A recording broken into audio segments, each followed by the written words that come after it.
আওয়ামী লীগ নিষিদ্ধ, আওয়ামী লীগের নিবন্ধন স্থগিত। তা সত্ত্বেও আওয়ামী লীগকে নির্বাচনে অংশগ্রহণের সুযোগ দেওয়ার চেষ্টা চলছে বা এরকম আলাপ আলোচনা হচ্ছে। এমনকি প্রফেসর ইউনূস এ বিষয়ে নরম। ইউনূস আগে থেকেই আওয়ামী লীগকে নির্বাচনে অংশগ্রহণ করার সুযোগ দেওয়ার পক্ষে ছিল, নিষিদ্ধের বিরুদ্ধে ছিল। কারণ প্রফেসর ইউনূস আন্তর্জাতিকতাবাদে বিশ্বাস করেন। তিনি হাইলি ইন্টারন্যাশনাল কমিউনিটি ওরিয়েন্টেড। অতএব যেখানে জাতিসংঘ নিষিদ্ধের বিরুদ্ধে, যুক্তরাষ্ট্র, পৃথিবীর সবাই নিষিদ্ধের বিরুদ্ধে, দল নিষিদ্ধের পক্ষে কেউ না। যদিও যেভাবে যে স্টাইলে নিষিদ্ধ করেছে তাতে আবার আন্তর্জাতিক কমিউনিটি প্রতিক্রিয়াও জানাতে পারেনি, সাময়িক নিষেধাজ্ঞা। কিন্তু নিষিদ্ধের পক্ষে আসলে কেউ নেই, এটা সত্য কথা। আওয়ামী লীগ নিষিদ্ধের পক্ষে আন্তর্জাতিক কমিউনিটি কেউ না। এই জন্য আন্তর্জাতিক কমিউনিটিকে উপেক্ষা করে ইউনূস নিষিদ্ধ করতে চাননি, যার ফলে প্রফেসর ইউনূস সবসময় বলতেন যে আওয়ামী লীগ নির্বাচনে অংশগ্রহণ করবে কিনা এটা তাদেরকে সিদ্ধান্ত নিতে হবে। মানে আওয়ামী লীগ ভালো হয়ে আসলে নিষিদ্ধ নির্বাচনে অংশগ্রহণ করার সুযোগ দেওয়া হবে, এটা ইউনূস বলেছেন। আবার একবার বলেছিলেন যে সবচেয়ে বড় দল মানে বিএনপি আওয়ামী লীগকে চায়, অতএব সমস্যা কি, আমাদের তো কিছু করার নেই, রাজনৈতিক দলগুলো চায়।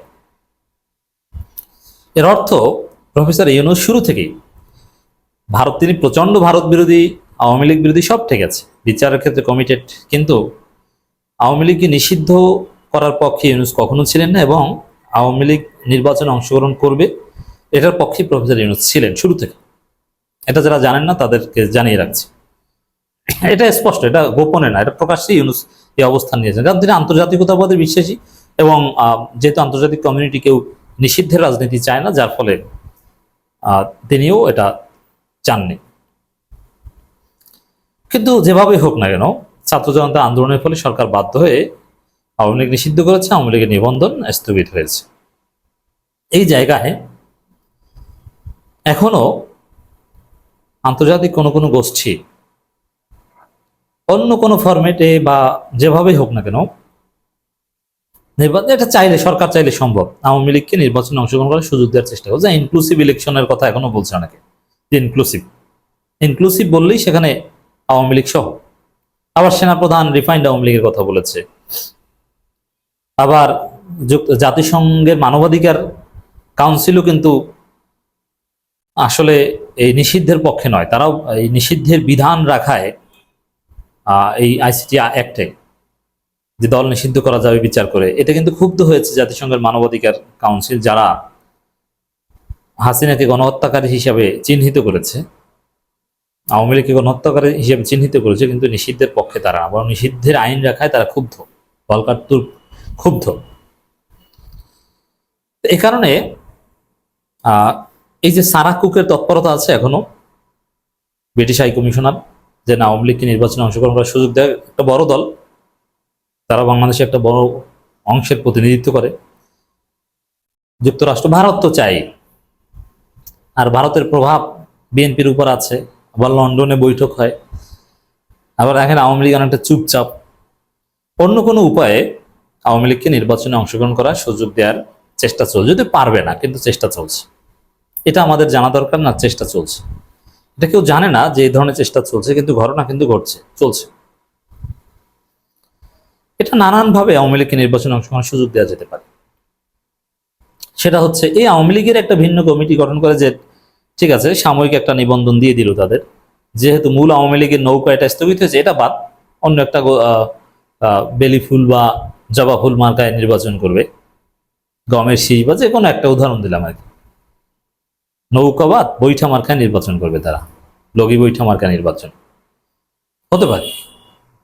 নির্বাচন কমিশন সরকার চাইলে যে কোনোভাবে সম্ভব, অথবা আদালতে একটা রিট করাবে যে নির্বাচন কয়েক মাসের জন্য আওয়ামী লীগের যে নিবন্ধন স্থগিত করা, ওটা স্থগিত, অতএব আওয়ামী লীগের নিবন্ধন বৈধ, তারা নির্বাচন নৌকা নিয়েই করতে পারবে। নানান চেষ্টা চলছে, কিন্তু এটা সাহস পায় না। বিপ্লবী জনতা এই কাজ যারা করতে যাবে তাদের ভিতরে একদম লগি বইটা ভরে দেবে, এটা হচ্ছে বাস্তবতা। কিন্তু চেষ্টা চলছে, যার ফলে প্রফেসর ইউনূস এখনো নমনীয়, যেটা আপনি অবাক হবেন। দেখেন খবর, নির্বাচনে আওয়ামী লীগ থাকবে কিনা সিদ্ধান্ত নির্বাচন কমিশনের, ডক্টর ইউনূস বিবিসি বাংলাকে বলছেন। বেশ কয়েকদিন আগের বক্তব্য বিবিসি এখন ধীরে ধীরে পাবলিশ করছে। যেখানে আওয়ামী লীগ নিষিদ্ধ, যেখানে আওয়ামী লীগের নিবন্ধন স্থগিত, সেখানে প্রফেসর ইউনূস এই কথা বলেন কোন সেন্সে যে নির্বাচনে আওয়ামী লীগ থাকবে কিনা সিদ্ধান্ত নির্বাচন কমিশনের? কেন, এটা তো একটা সেটেলড ইস্যু, ফাইনাল। এটা বললেই তো পারতেন যে কিভাবে থাকবে, তাদের নিবন্ধন তো স্থগিত হয়েছে, নির্বাচন আসার কোনো সুযোগ নেই, ক্লিয়ার কথা। কিন্তু এখনো বলছেন থাকবে কিনা, মানে থাকতে পারে, নির্বাচন কমিশনের বিষয়, মানে তারা চাইলে থাকতে পারে।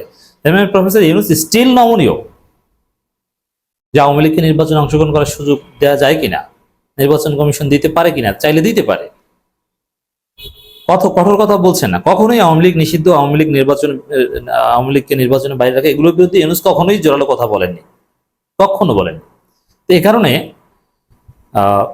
এই যে বক্তব্যটা, শিরোনামটা দেখেন, নির্বাচনে আওয়ামী লীগ থাকবে কিনা সিদ্ধান্ত নির্বাচন কমিশনের।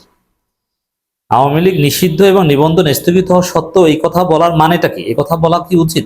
এটা বললেই তো নিষিদ্ধ দল, নিবন্ধন স্থগিত, তারা নির্বাচনে অংশগ্রহণ করবে কিভাবে, এটা আপনি বুঝেন না, উত্তর হবে এটা। কিন্তু না, উত্তর কি? নির্বাচনে আওয়ামী লীগ থাকবে কিনা সিদ্ধান্ত নির্বাচন কমিশন।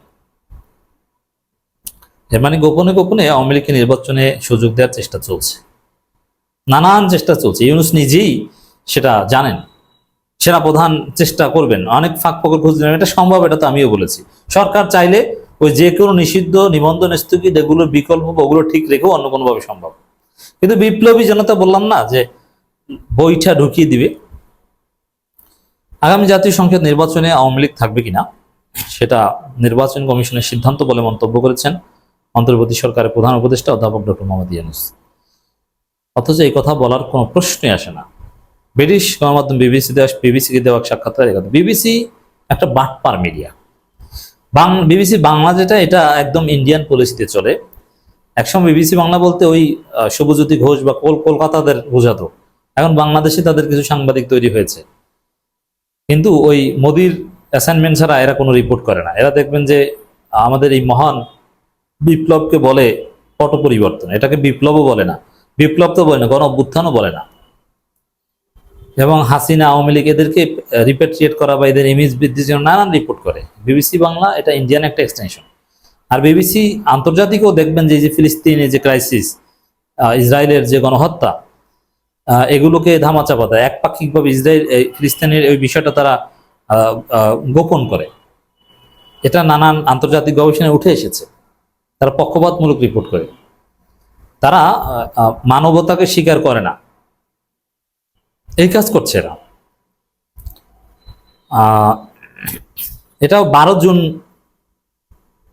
ব্রিটিশ রাজা তৃতীয় চার্লস হারমোনি অ্যাওয়ার্ড নিয়েছেন। ওই পুরস্কার নিতে যাওয়ার আগে বিবিসি সাংবাদিক রজনী বৈদ্যনাথ প্রধান উপদেষ্টা অধ্যাপক ইউনূসের সাক্ষাৎকার নেন।